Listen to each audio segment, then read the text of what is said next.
welcome to What's in the Box episodes of horror with Donna and Eric. I'm Donna, And I'm Eric. and today we are going to be discussing the movie from 1977, The Sentinel. We discussed the book last episode. So this episode we had watched the movie, and we'll be discussing the differences and what we liked or disliked about the movie. Yeah, and you just said 1977, and that just made me think. Didn't we discuss the book came out in 74? Yeah. So do you Yep. think this movie is being made because of the popularity of all the other movies that we've just recently watched, The Omen, Exorcist? Because all those, it does feel like this movie came out about the same time as these other ones, even though the book is a little earlier than Amityville and all that other stuff that we did discuss. I'm wondering if this was something that wouldn't have been made into a movie if there wasn't the success of, The Omen, Exorcist, and what was the Rosemary's other? Baby. Rosemary's Baby. Yeah. It feels like, because this is 100% in the style of those movies. This isn't like this isn't like an 80s horror movie like we would have enjoyed. This was Right. what I would consider that, trying to win an Oscar / adult horror movie that you would go to the theater to see and talk. I almost feel like it'd be one of those movies where they have to talk around, their your status was that if you were a fan of this kind of a movie or whatever, you know what I mean? Yeah, you're gonna like this. Yeah, I agree with that. I think, there was that whole, I don't want to call it a boom, but you have The Exorcist and you have Amityville and you have The Omen and you have Rosemary's Baby. All And these movies that have like focus on religious mhm. connotations, because Like every single one of yeah, adult themes, I guess I yeah, would feel like, because this isn't a yeah. kid's story. No, definitely not. It's kind of funny because I kind of wonder how this did up against Star Wars. Because Star Wars, A New Hope came out in 77. Right. Yeah. And this is one of those things. Is this one of those movies that probably came out? But doesn't it feel like it came out either right before the next year's season of awards, or it feels like a December movie where they're trying to kind of piggyback, and maybe they're looking for best score or cinematography or something of that. And I want to say special effects, but that was the god awful worst special Yeah. effects. Oh, When yeah. we got to that, I was dying. I thought, well, it made me immediately want to go look, and I did. I look up the director to see what his background was, because it obviously wasn't body horror kind of picture, but he is an action director. He did Death Wish. Oh, So I thought, wow. okay, so he does have some experience with violence. And I was like, makes me want to revisit Death Wish, because I'm like, the sequence of violence between her and her father was so ridiculous. And so, but there were pieces that look great, but the herky jerky motion Mm-hmm. and the cameras cutting back and forth took you out of the moment, to the point where you were just, it was just violence. It Yeah. bothered my wife. I mean, I can tell you, this is how not horror movie this is. My wife watched it with me, and Oh, she won't wow. watch anything. And I felt bad though, because I told her, I said, this isn't a scary movie. I read the book. The book's not scary. So there were some parts in the movie I thought they did so much better, and did lead to a scarier um, experience. And my wife was definitely like, no, this is more of a scary movie. And she kind of started doing things around the house to kind of distract her from the Yeah. ending and all that stuff. But yeah, no, I thought, I agree with you right there. There's got to be, this feels like a movie that's trying to, piggyback on the success of the other movies. Right. At Absolutely. the same time, the cast is amazing. I And know. and I'm wondering, is it amazing because it's so many of the people that we love now and we loved in the 80s and 90s? But and I bet you most of these people were totally unknown, the younger side, but the older Yeah. side was still amazing cast. I was so impressed. Every time somebody new came on, I would be like, isn't that? And I would, tell her a reference point. She'd be like, my wife would be like, yeah, this is amazing. I can't believe there's so many big people in this kind of a movie. Yeah. And I it was too falls when I back. was, yeah, when I was reading the cast to you the last time. I'm like, holy crap, I didn't know that And just to person. see them though, because you're Yeah. like, because some of them you kind of recognize, but you Yeah. don't. You know, like the guy from Law and Order. You know, I was like, oh my god, that guy's in this movie. Yeah, And I did yeah, not even recognize Christopher Walken. yeah, I love young Christopher Walken. He I did is. not even recognize him, and I was like, "Holy shit!" And as we were watching it, I turned to my wife. I go, "Do you think he thought this was a crowning achievement?" Because he didn't say a word for like the first half of the movie when they showed him. He would just Yeah, stand there. And I thought, does he think this is a good deal? You know, like he won the jackpot, or is this, you know, like he made a mistake kind of a movie? like, But oh then boy, later started to get some. He got some lines, and but I yeah, thought I really enjoyed seeing at the end when the couple comes out at the end. I'm like, oh my god, that's Tom Berenger. I yeah, was like, look at that. I love Tom Berenger. I was like, I didn't know he was going to be at the end. So yeah, I thought, man, it had that feel of a movie where everybody heard a buzz and they all wanted to be a part of it, no matter how small. And so that's kind of a cool thing, you know. So you get a really cool cast and you get some pretty interesting acting out of that. You know, you can see some of them. Jeff Goldblum before he's crazy Jeff Goldblum because he was oh really yeah, restrained. But I'm not sure. I don't know if I loved the movie for the movie's sake. I think I enjoyed it from watching all the characters. yeah, Um, it did help that I had the book reference in my head still because we had talked about that just a week ago. So yeah, as the movie started, I thought, oh, this is totally different. That in the book, she starts with coming back from the trip and the boyfriend's not there, and she's hmm, going to go look for the apartment. In the movie, it starts with them as a committed, loving couple, both looking for a place to live, and he was so different in the movie yeah, until the end yeah, that I don't know if it works as yeah, well as it would have in the thing, but it does help that they didn't force the detective down our throats. I thought the detective was so much better. I loved the guy they picked. I loved the way that he was in the movie. I liked the references they had about the wife and everything, but I liked that it wasn't as heavy handed. The book was way too heavy handed with the detective. yeah. There was a lot less of them. I honestly, I don't think that part really worked. Not having as much of Gats in the movie, only because the in the book, that's a storyline in itself, Sure. and so it kind of like for me it took away, even though I was annoyed by the character and I was kind of hoping, oh gosh, please don't have him be so prominent, but it kind of made, I think they took too much away. Well, I think because they took that step back and they didn't give them that initial relationship issue and they didn't discuss his wife, but in passing and just enough where you didn't even really realize it was his ex-wife until, you know, halfway through the movie. Hmm. They would refer it almost sounded like an ex-girlfriend the way they were talking. Um, so it didn't feel like you needed the detective as much to fill in all the gaps of how evil Michael is supposed to be. But they didn't even play Michael that way. He was so loving and Hmm. attentive and he was sacrificing as much as he could to make her happy, which was the Hmm. exact opposite of the Yep. book. Because remember, the book, we immediately thought this is the bad guy. Yep. He's the villain of our tale. And He's a jerk the red because, herring. yeah, she's been gone for 4 months and now she's back and he's like, oh, I'm away by, sorry, I'll see you in a week, Right. And I thought they handled that kind of weird with the father because they moved him. He's not in the Midwest anymore. Now they're in Baltimore, so that's close. And he lived in that mansion. So now Hmm. you get the feeling that she's not a small town girl that's escaping, you know, from whatever she's escaping from and coming to the big city. But you almost get the feeling that she's born into this world already. So Right. she's very sophisticated in that way. Yeah. Um, Debutante instead of like, yeah, instead of a country girl. yeah, And so I thought that it doesn't take away from it. I thought it no. helped move the story along. I did find that whole flashback scene when she is visiting her father after his, you know, father's home after the death. I thought that was a little weird. Uh, Mm.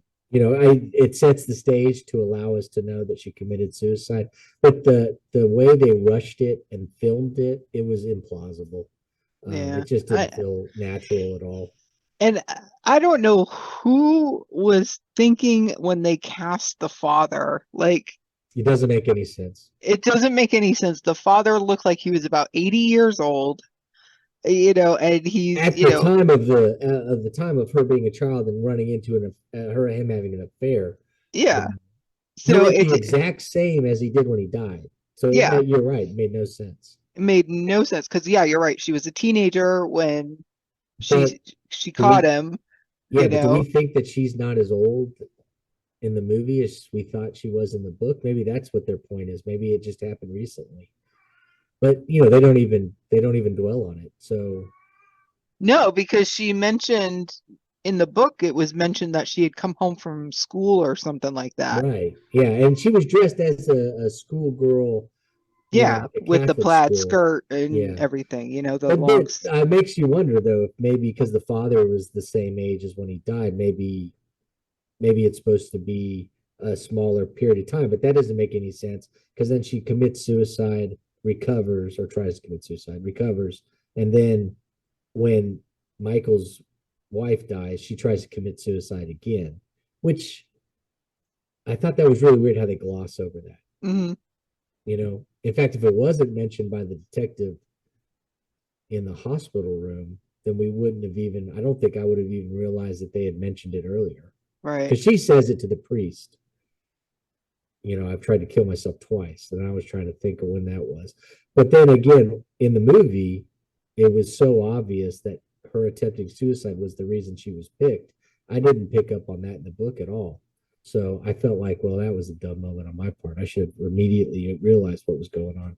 Well, you don't really figure it out until after Michael gets the files, because all of those people in the files are like, oh, they attempted suicide. Now they're this Right, person, right. But I mean, it's one of those things. I mean, it's how in John Constantine, when they did Constantine with Keanu Reeves, it's the reason that one girl went to hell. She committed suicide, so the other girl had to try and commit suicide to get her sister or whatever.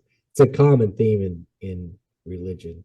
But I Yeah. also think that was funny. I think this is what the whole point of the story was that if she took on the mantle of the Sentinel, they're allowed into heaven when they are released for the next person to be a sentinel.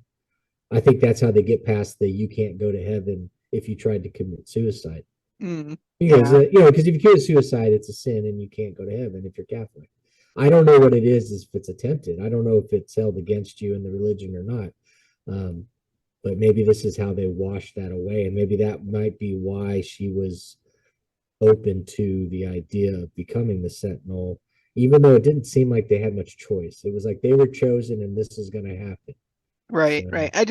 And I still don't get it. Like, out of all the people in the world, or all the people in New York, so we'll just say all the people in New York because that's where the brownstone is. They found this like random woman. Like, how are they finding these people? Is it some divine thing that said Allison Parker is your, well, in the movie though, they start off with they're in Italy. hmm They're together. They're chanting or praying or whatever they're doing. I wonder if that's when they're given the the name of the divine. next Sentinel. Yeah, maybe. Yeah, which is a little more explanation than we got in the book because they didn't really talk about any of the religion stuff in that. Yeah. But I thought overall, I mean, it was a fine movie. hmm I totally got what it was doing. It had a couple moments that I thought, okay, this is decent, especially 77. Even though I didn't like the way they filmed the old man attacking her, it still was they had some good moments within it. Some of the special effects were decent. Yeah. But I thought the demons were cool. I thought the movie did 1,000 times better at the end, explaining what was going on and what she was facing than the book did. Yeah. And I thought the book relied way too much on the detective at the end, and we didn't really need the detective for much of anything other than to kind of fill in the blanks of why Michael at the end is now a part of the demon army. Yeah. So Yeah, if you noticed that, because when I was watching it, I think the people who played that demon horde, I think the majority of them were really people with um Oh yeah. physical deformities. Yeah, basically it was like that, like with freaks and all those Yeah, movies where they go and they find people missing limbs and having birth defects and then they just kind of played it up even more. But I thought they did a really good job of interweaving them with the crazy naked women and the rats and all the other stuff yeah. that was driving her insane at the end to get her to commit suicide. Which I thought the guy, I can't think of his name off the top of my head, the crazy old man with the bird, Oh, he was Chazen. a Chazen. thousand times more sinister and just balls to the wall in the movie compared to Yeah. the book. I just really liked his portrayal. Yeah. I mean, you gotta love Burgess Meredith anyways. Yeah, I love Burgess Meredith. I have been a huge fan of his ever since I saw him in Clash of the Titans a yeah, bajillion years ago. I freaking love him. So I was super excited to see him in this. But you're right. I think he was really good for that part. Um, and he was really creepy. And he was definitely as flighty as the hmm, character in the book. Because when you first meet Chazen, he's like, oh, it's Hoover, and just being just random and weirdness, and yeah, having crazy conversations, and forgetting the birthday party for his cat. right. Yeah, everything about it was handled perfectly, I thought. Yeah, And he came across as genuine when yeah, that part could have easily been um, just something we sat here and laughed about and said, yeah. "Oh, I can't believe they did this. It's so ridiculous. Nobody would have." You know, in fact, I found the way they filmed the birthday party to be 1,000 times more believable and more, it made Allison's participation more likely than the book Hmm. did. I thought Yeah, the way he wrote it in the book was, well, it came across as just silly. In fact, I yeah, have a feeling that that might have been around the spot when I stopped reading it the first time I read the book, because I didn't have a reason to force myself to keep going. yeah. Um, but I did. Yeah, I thought the casting was fantastic on this. I Hmm. mean, they hit all the right notes. I didn't feel like anybody was out of place. I thought the acting was really good. Um, In fact, I was shocked at. Well, I say that, but I I feel like Michael is miscast only from the Michael in the book because I don't think the Michael in the movie is the Michael in the book. Right. I would picture more of a. I almost pictured kind of like a Russell Crowe kind of a character, like that kind of a bit like a Yeah. larger man, a little more. Domineering and Yeah, he was so violent in the books and yeah, so um controlling. sneaky and sketchy and Yeah, everything that he isn't in this movie. I yeah. mean, And they also took out the potential, like you get a sense that maybe him and Jennifer are having an affair. yeah, They yeah, yeah, completely yeah, wiped that out because they were almost like Jennifer and Michael in the movie were almost like barely tolerated each other. yeah. You could get the feeling that there was an animosity there between the Yeah, characters, that they didn't agree with each other. But it's not the kind of animosity that you would have experienced or expected in the book. He's violent in the book. I mean, he physically attacks Jennifer when she yeah, disagrees with him, but you would never feel. I never once felt like he was capable or that he was the kind of person that would use violence to get his way himself. He definitely feels like a person that would get somebody else to do it, which is what we find out later. But yeah, that, but because of that, because of the first arc of the story where he's not like that, I had a hard time believing the whole ending. yeah, It didn't make as much sense as it could have, as it does in the book. yeah. And I kind of missed the ending where um because at the very end of the book you have Gats who's like, oh, now we're looking for Allison Parker. Allison Yeah, Parker is now a suspect. yeah, and so we had that part where he thinks, well, maybe he. But I get why they don't want to get into that because Yeah, in the few scenes we did get with the detective, he's not unhinged. In the book, he's unhinged. In the Mm-hmm. book, he is almost as bad as Michael in the Right. fact of him trying to control the narrative. And his Mm-hmm. narrative is Michael's a bad guy. Michael killed his wife. Michael's trying to hurt this girl. Michael's a villain, you know, blah, blah, blah. In the movie, he believes all of that, but not to the point where he's willing to sacrifice his integrity.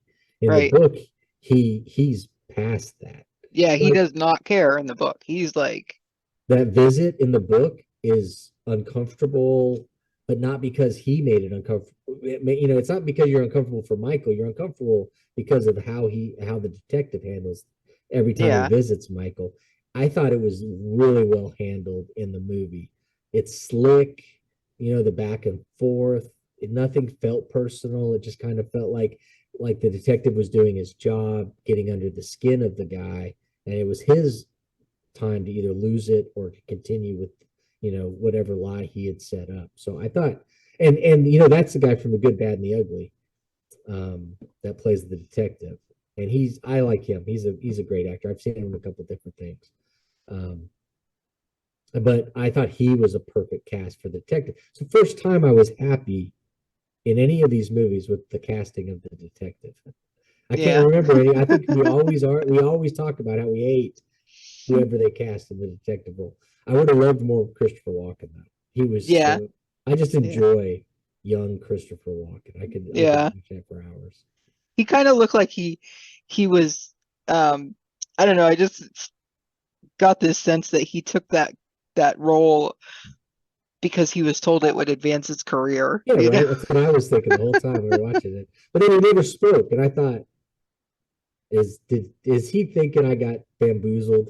Yeah, Somebody there, I got suckered into this stupid thing. But then I yeah, looked, but you look at that cast, and he gets to say, I was in this movie with these icons. I mean, hmm, Ava Gardner's in this movie for, you yep, know, I'm like, I was just like, every scene, it felt like it was either somebody so established that you would be proud to be in the movie with them, or somebody that was up and coming, who at the time none of us would have recognized it as important. But looking back, it's like, oh, this is amazing to see this young performance of Jeff Goldblum, which he didn't have a bunch of, you know, he maybe 3 5 minutes tops, yeah, yeah, but you know, it's Jeff Goldblum. It's cool to see him on there. And like I said earlier, he was not Jeff Goldblum. He hadn't. It looks like he hadn't made that decision to be quirky and weird, and his delivery and all that stuff. That's classic Jeff Goldblum from the '80s. You don't see any of that in this film. no, no, Um, but you still see the shirt open oh because yeah, he's yeah. Well, I don't he's a heartthrob all the way up through the '90s. You know, oh, until up till now, hello. oh yeah, I know, but I mean, there was a little period of time, I'm sure, when people were thinking he isn't going to be able to recapture that magic from back then. But Yeah, yeah, no, I'm a big Goldblum fan too. But I thought, like I said, I don't feel like I wasted my time watching it, yeah, oh, me but I neither. don't feel like I liked it. I don't feel like I've added to. It's cool now when somebody mentions it, I'll be able to reference it and I'll know what I'm talking about. Um, but yeah, it's not going to be anything that I add to. Like, I'm not going to go hunt out the collector's edition Blu-ray or any of that stuff. So Yeah, yeah, but I liked it. I was kind of bummed they took out the wax museum scene yeah, because that kind of like when I don't know, it just fit the story where they're although we had mentioned like who just goes to a random wax museum at midnight, right. but it's New I York thought, City, so but I think that would have just lent so much more atmosphere to it in the movie.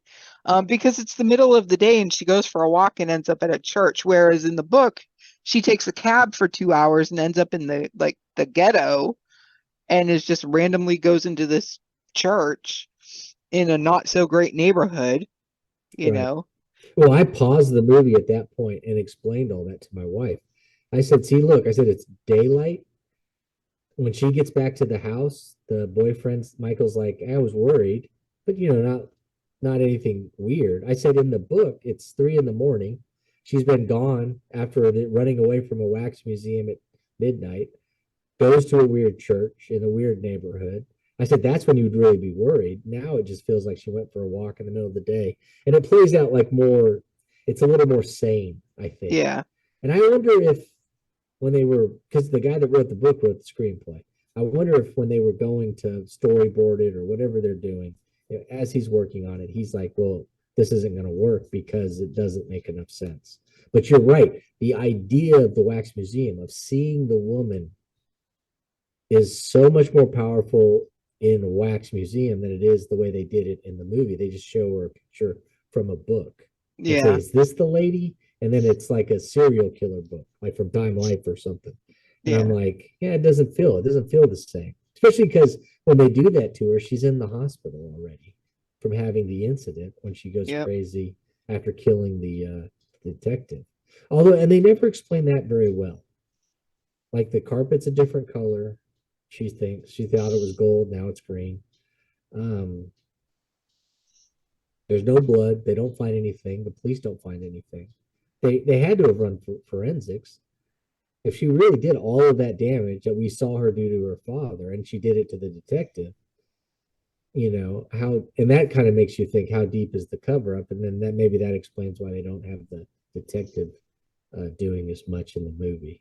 Yeah, But because that is kind of a weird thought. didn't they explain in the book that it was Father Finocchi that took care of the body of Brennan? Yeah, I think it was. Yeah, because it wasn't Michael, even though he sent the body there, the guy there to do the Yeah. deed. But yeah, I think I think they do sort of kind of. It was one of those loose ends that I never felt was answered properly in either version. But Right. the fact that he takes her back and says, "Well, there's no blood, there's nothing," and they're like, "Oh, the carpet's different." That's not gonna that's not gonna matter. Blood's gonna Yeah. slip through the carpet. There's gonna be blood splatter and all that stuff. Somebody had to take care of something. Yeah. And, I was kind of questioning, um, like like, Yeah. what's the word I'm looking for? Procedure. Technology, Oh yeah. procedure and technology back in the day, because they like really made it clear that they had the blood typed, and they're like, oh, the blood is the same type as her, so it's her blood. But then they're like, oh, Brenner had the same blood type. Yeah, so Like, we're not at that. We're not at a stage of DNA. We're at the stage of just blood types, I guess. yeah. But I guess it makes sense, though. I feel like the '80s is when we really started hearing cases being broken because the DNA matched the Right. attacker or whatever. But I couldn't give you an exact date. I'm sure there's tons of true crime fans that can tell us exactly when all that stuff happened. But yeah, it's a loose end, and it's not that important in the end of the day. I mean, Mm. the whole point of the story is to make her the Sentinel. I thought the priest got a much bigger piece of the pie. I don't remember him having that much action in the book. The father. Yeah. Yeah, I mean, he's Yeah. walking around. He's keep bringing people to the place. He's Yeah. and creepy as all get out with those Oh, eyes and yeah. stuff. Creepy. They did Yeah. a really good job of that, I thought. Um, I Yeah, don't the know. part that creeped me out the most was towards the end of the movie when the priest came downstairs and he says was like, it's a gateway to hell. Yeah, I know. And then he Yeah, like goes, I yeah. was like, what? Why is he talking? Like, Yeah, no, I thought that was funny too, because it was like it almost felt like he needed to have a line so he could get some sort of bonus or something. But yeah. it did work. It worked because it kind of explains it for people that maybe weren't paying attention or don't know the quote. Yeah. So it helps a little bit. I always hate that in movies, but the '70s and early '80s are filled with movies that over explain everything because they Hmm. don't trust the audience to understand anything, which I kind of get because if we go and look back at the '60s, everything is so bubblegum that when you started when the '70s, they tried to get so real and so into you know deeper questions. Their dramas were really coming out and doing all that stuff. I guess I kind of understand why maybe they felt they needed to be heavy-handed with it, but sometimes it can come across as ridiculous as it does at that point. But Yeah. I thought overall though, God, the cast was so good I that know. It just made it they it made could it have worth been it. it did. It totally made it worth it. Um, and let's get the that poster up here. See, and I maybe this is an ad, but this feels like a movie poster without the stuff at the bottom. But even if this is an ad, it tells you the entire story of the movie. Yeah, yep, I it thought, certainly does. I said, boy, they're really. But again, this came out what 3 years after the book. I guess they assume people read the book. I don't know why you would do that, but I don't know. I thought it was a weird. It just jumped out at me as this is the entire movie. I don't have to watch it now, kind of thing. Yeah. Oh, well, yeah, now she's got to be the Sentinel. Okay, cool. Right? It's like okay, well, and they don't even really do a great job on that. I mean, him breaking into the office and then they do all. I was like, man, there is no security. Yeah, Church has no security. I've seen movies. The church has security. yeah. Yeah, And so he had help in the movie. that guy is the old man from Tales from the Dark Side, the cat that goes in. Have you seen that movie? I don't think so, no. Oh, you need to see Tales from the Dark Side. It's an amazing. I think it's you know what? Am I saying that? Maybe I'm saying it wrong. Yeah, no, Tales from the Dark Side. It's here, hold on. Let me grab it real quick.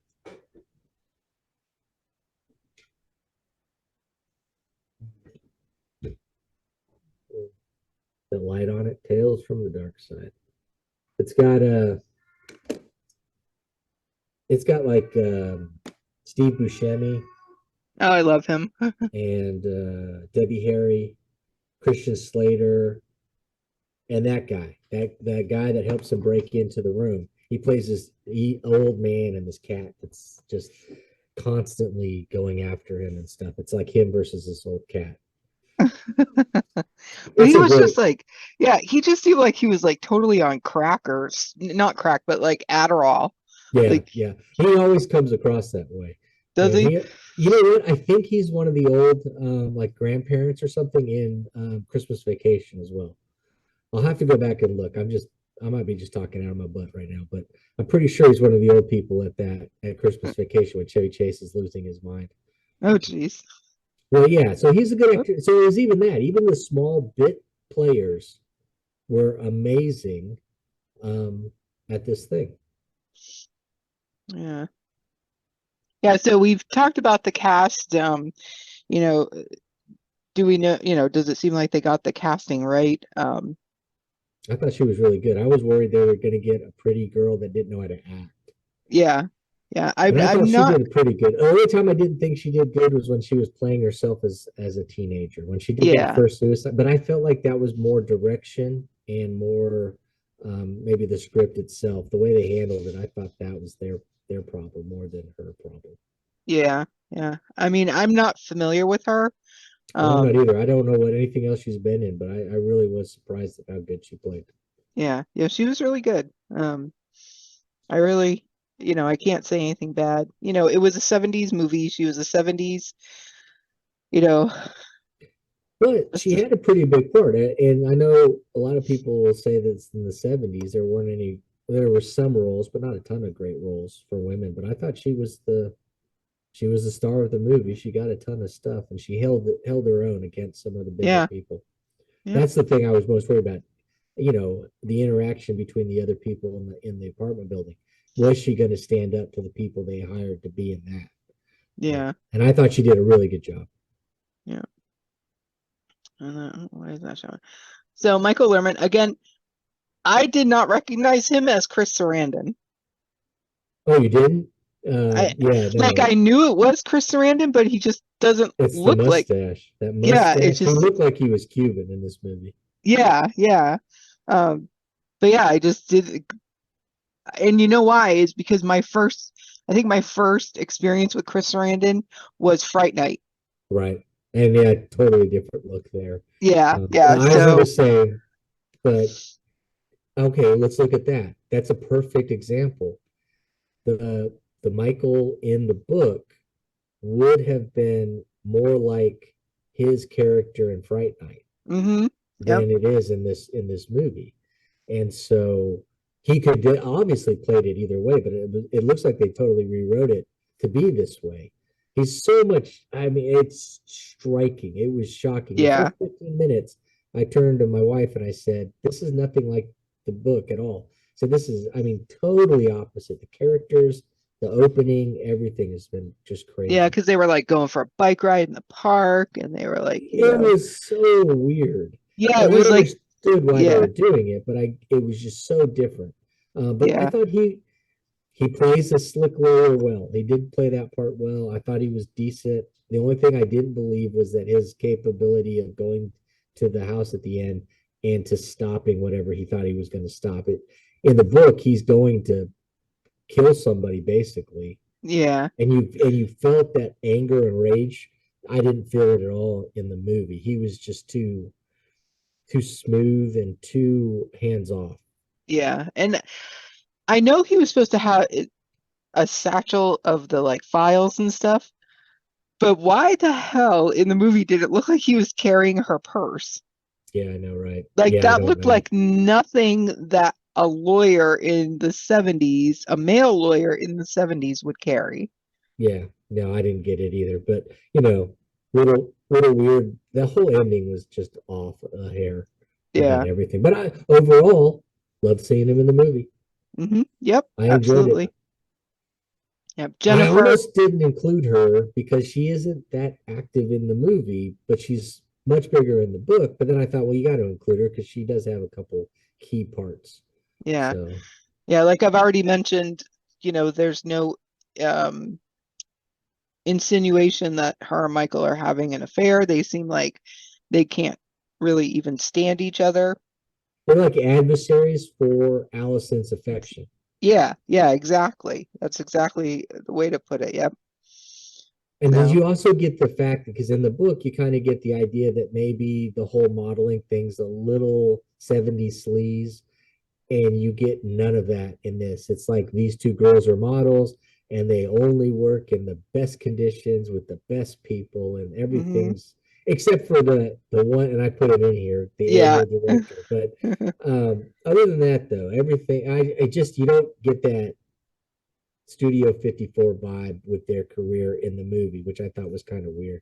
But Yeah. also, did you notice that it was R rated in 77? But if when I went to go watch it, it told me it was PG-13 today, like on the screen on Amazon. Oh, really? Yeah. Yeah, so and then after we finished it, my wife was like, Dawn was like, what do you mean this? She goes, why wasn't this R? There's a lot of nudity in it. I know, I guess it was the right kind of nudity or something. I don't know. So Yeah.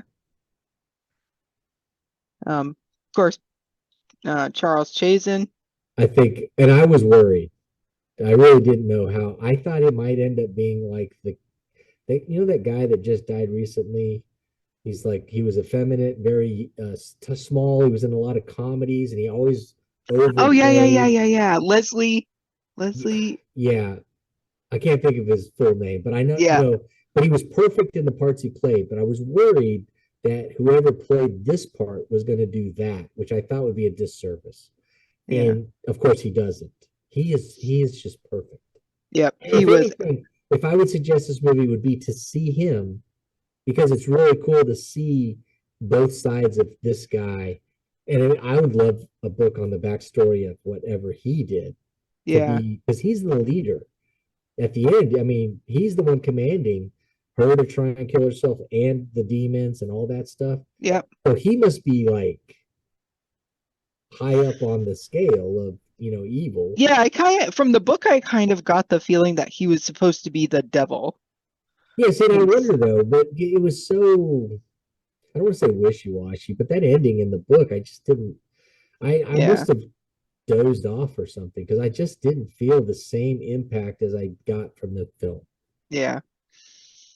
But yeah, he was great. I really did enjoy watching him. It was a fun, quirky character, and it was cool to Hmm. see, like I said, both sides of it. Because even if he never went evil and we saw the end, the whole introduction, coming into her house, the way he interacted with the animals, the way he had the birthday party set up, and all the fun they were having, I thought, it was an interesting 15-20 minutes of the movie. Yep. Made it worthwhile. Yeah. Of course, I Father Halloran. I just had to slap it on there because it's the creepiest thing in the world, and they did Yep. a much better job, Yeah, I mean, you don't even need him in the book. I mean, other than the fact that he's the reason that she's there, to Right. take his place. They did a much better job.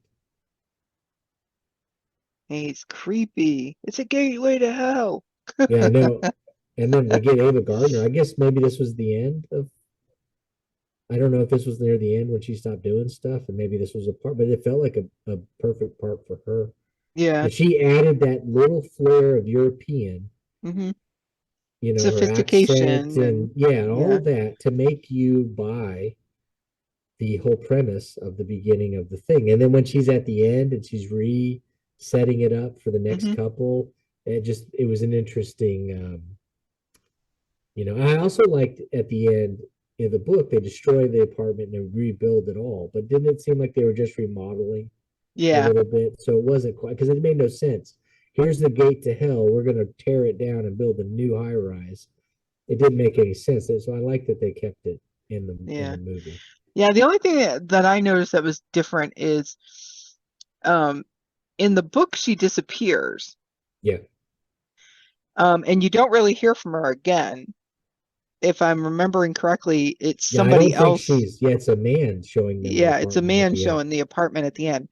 In the movie, she seemed almost kind of like a co-conspirator Yeah, with the church.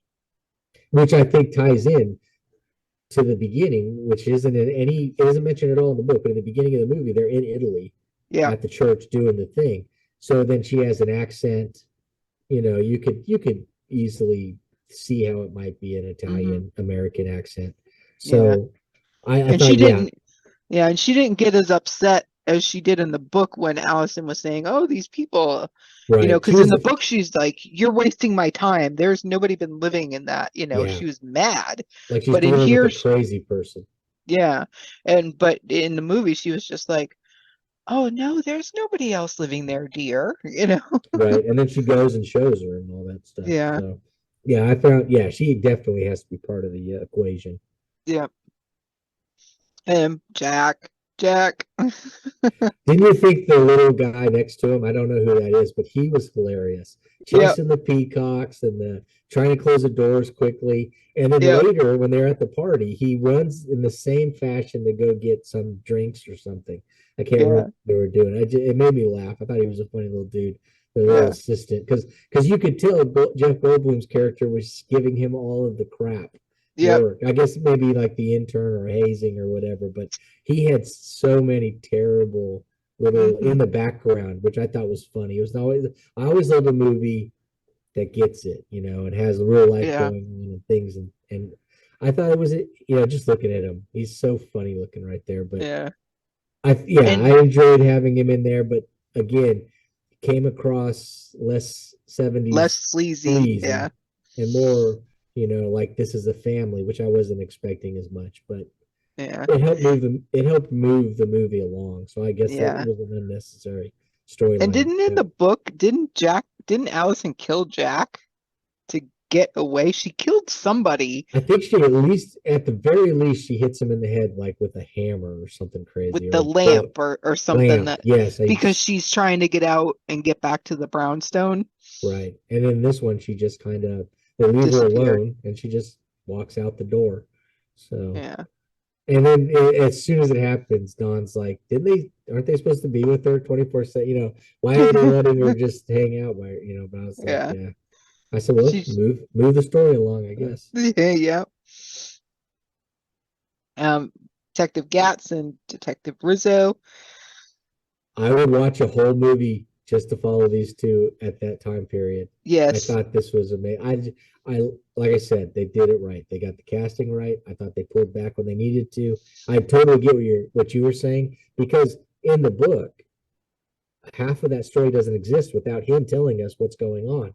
Yeah. I thought they did a poor job in the movie of explaining the death of the guy's wife and it not being. I mean, it's just a throwaway line in the movie. Hmm. So yeah, you definitely agree on that. They could have done more, but I prefer, or I'm grateful that they didn't drown us in crappy, writing or whatever. But I think part of it is because they cast it correctly.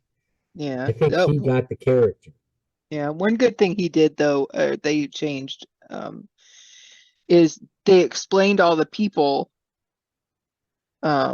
Yes. Mrs. Clark, they had like files on all the people. They're like, they're all serial killers that she claimed to have been hanging out with. Yeah, that was a nice addition. It did give Yeah. us a little bit more insight because they don't mention any of that other than the one lady in the wax museum. I don't think they mentioned any of the other people. Yep. Nope.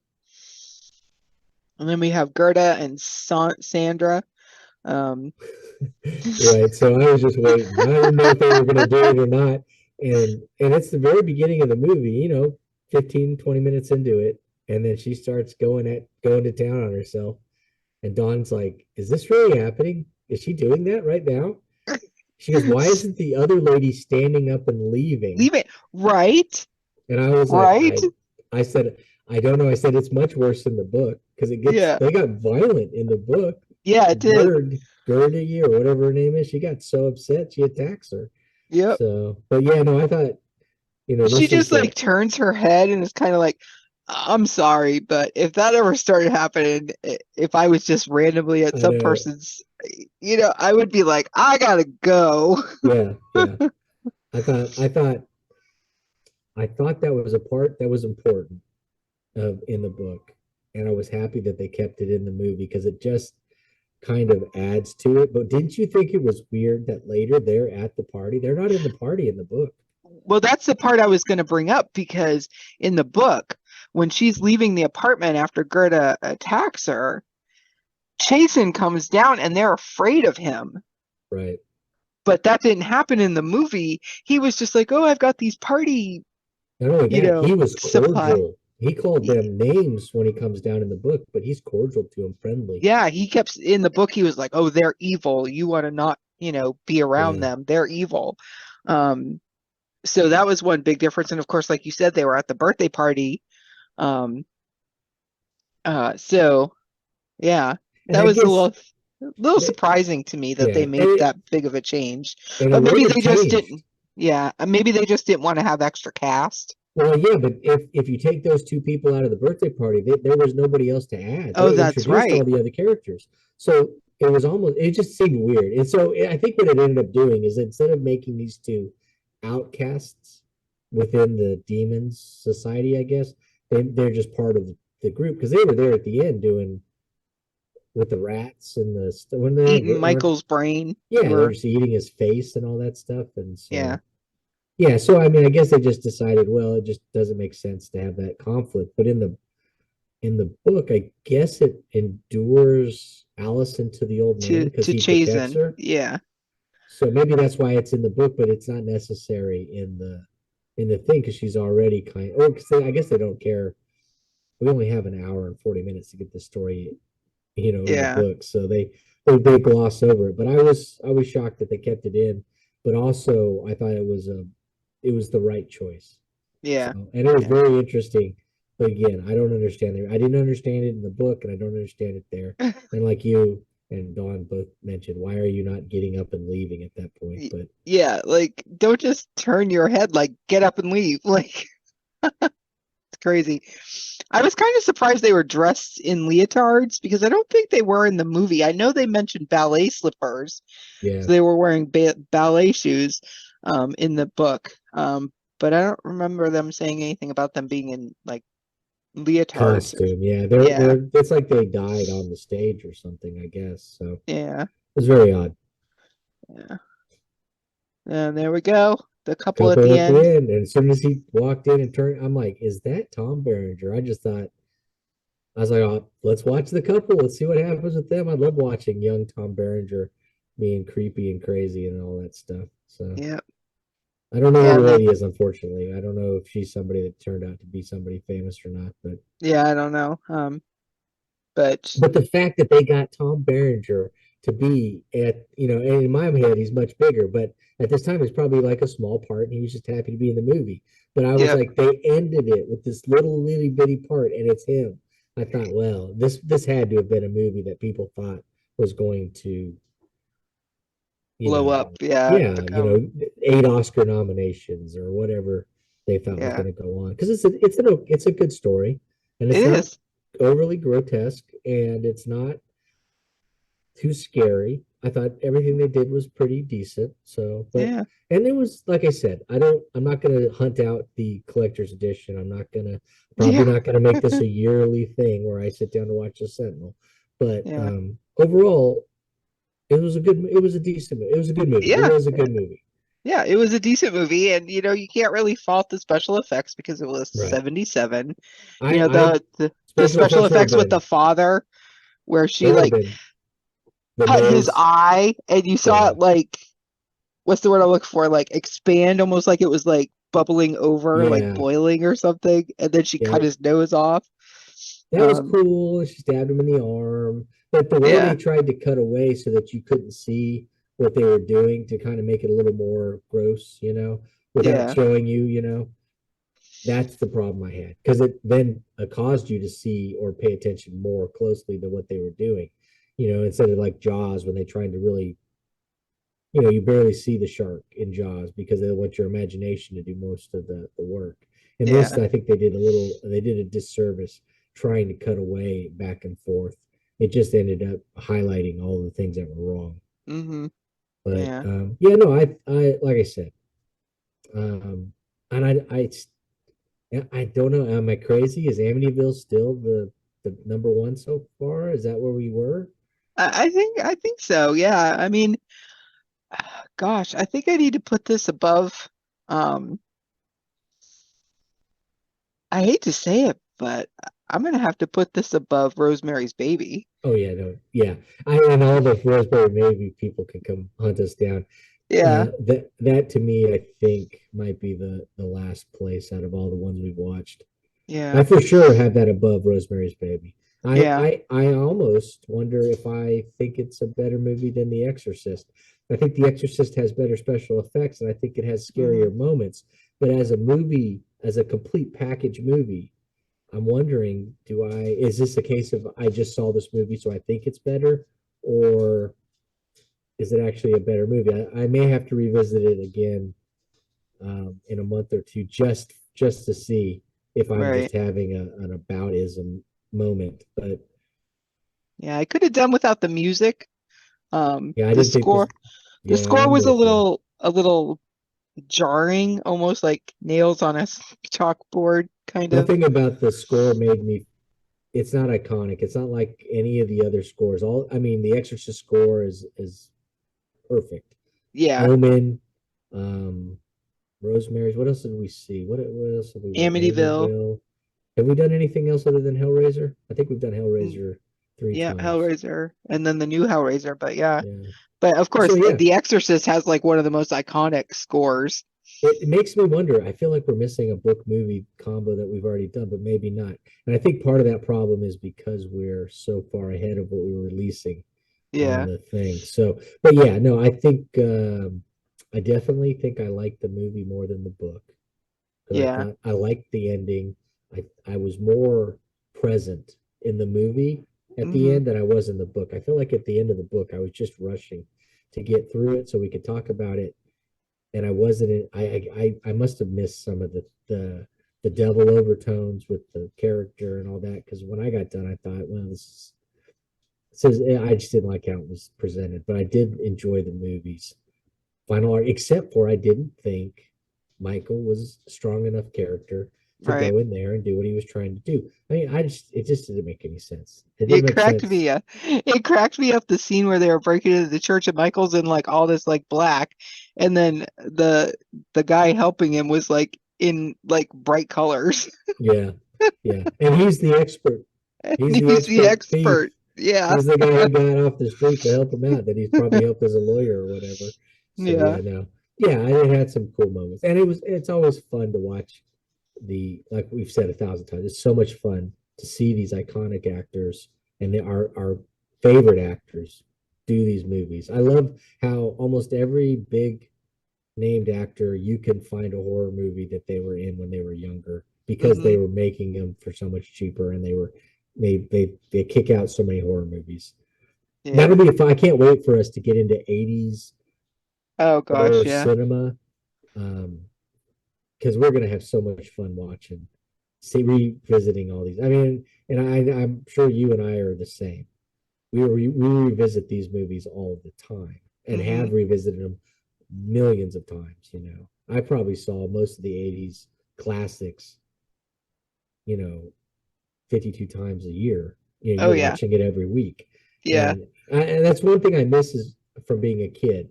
When you're a kid, it seems like it's never a thing, and never to continually watch the same, content. I read the same stuff, books and stuff over and over. But now, as I'm an old man, I find myself struggling to be able to do that. I don't know if I can sit down and watch all this over and over again unless we have a reason to, like our project that we're doing Right. here. Just because I feel like I'm losing time. Back then, you have so much of it, you just embrace it, and you continue to do it. Yep. I just miss that little bit of the old time feeling of being able to do that.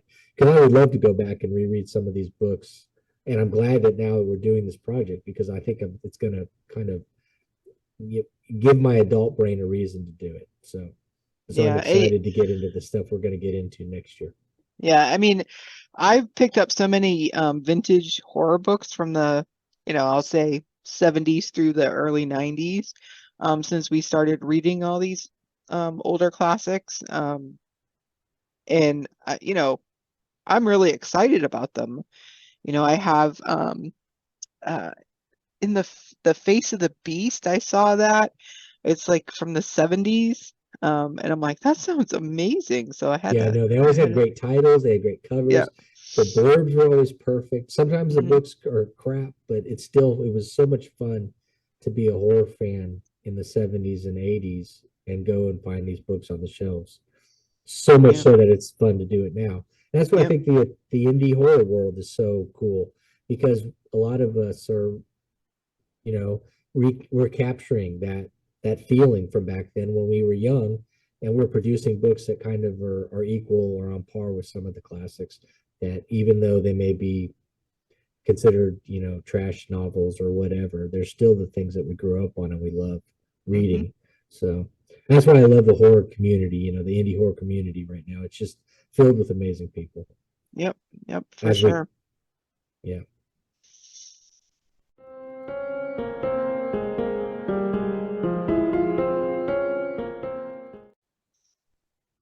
Okay. So our not Stephen King book of the week is The Little Exorcist by Alice Daddi. She's a UK based author. This is her debut novel, and currently it is her only novel, which is a bummer because I really want the sequel. She's supposedly been working on the sequel for this for a couple years. But The Little Exorcist is about a little girl, and it's a young adult. It's a YA horror story. Um, and this little girl, her parents go to this party, and at the party they play with the Ouija board, and the father gets possessed by the ghost of another little girl. And he starts acting weird, and he starts putting his hair up in ponytails and trying to wear a little girl's clothes because this little girl's ghost is like taking him over. So it's all about the daughter trying to help her father and get him unpossessed. Um, it's a really great story. I would recommend it for anybody to read. But if you have an older child that likes to read horror, like I would say this would be good for any kid between maybe 11 to 16 or up. Um, Okay. That's a good age range for this. yeah, yeah. So this is the original cover. And I bought this cover off of Amazon, but then Alice redid the cover and re-released it with this cover. Um, and I ended up getting a signed copy from her with this new cover. So I actually have two versions of this book. Well, they're the same book, but just different covers. Um, so I like both covers. I think they're both really good. I get yeah, why she did a new cover, but I think I dig that first one. yeah, the first one's really cute, and it definitely looks like a young adult book with the cover. but I like it. She's a very reclusive person. She's not on social media. Um, I when I want to harass her about getting the sequel done, I message Maddie Bob Cash because she published these two Bertizzo books, which is Matthew Cash's publishing Mhm. imprint or press or whatever. So every once in a while, I'll be like, "Hey, can you message Alys and tell her I'm really waiting for that sequel?" And the sequel is called The Little Savior.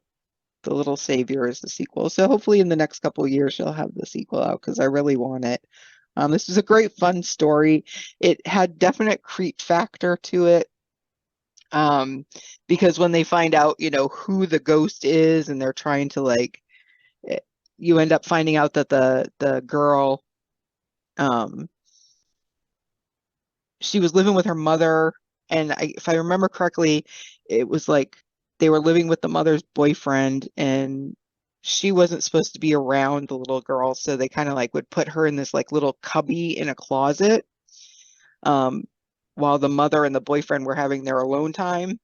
Mhm. And then he ended up killing the mother, and he took the mother and stuffed the mother in with the daughter and like locked them in this little like crawl space type area.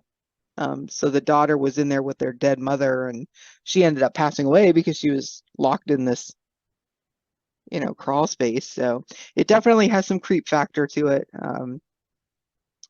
But yeah, I enjoyed it. Even for a young adult book, it was really good.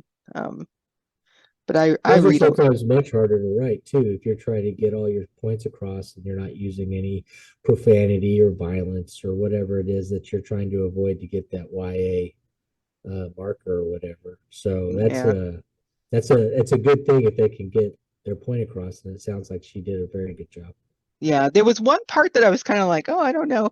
But there's one part where the father was like having an episode, I'll call it. And he was naked, and the little girl walks in and she's like, oh, his thingy was swinging around.